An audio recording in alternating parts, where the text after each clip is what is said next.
आज आपण अगदी न चुकता, न विरघळता, न पसरणारे किंवा न फाटणारे तेलामध्ये खव्याचे गुलाबजाम बनवत आहोत.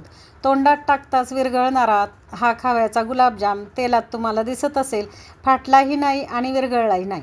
अगदी परफेक्ट प्रमाण जर तुम्ही खव्याचं आणि मैद्याचं घेतलं तर हा गुलाबजाम अजिबात बिघडत नाही. अर्धा किलो खवा घ्या, 150 ग्राम मैदा घ्या. खवा आणि मैदा एकसारखा मळून घ्यायचा. चपातीची कणिक जशी मळतो आपण तशी एकसारखा एकजीव खवा आणि मैदा व्हायला पाहिजे, म्हणजे हे गुलाबजाम तेलामध्ये पसरत नाहीत. चिमूटभर खायचा सोडा घ्या आणि खायचा सोडा, मैदा आणि खवा एकसारखे मळून घ्या. मळून घेऊन गुलाबजाम तयार करा.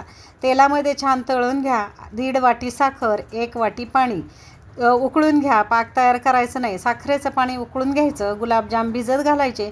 2 तासात आपले खव्याचे गुलाबजाम तयार आहेत. धन्यवाद मंडळी.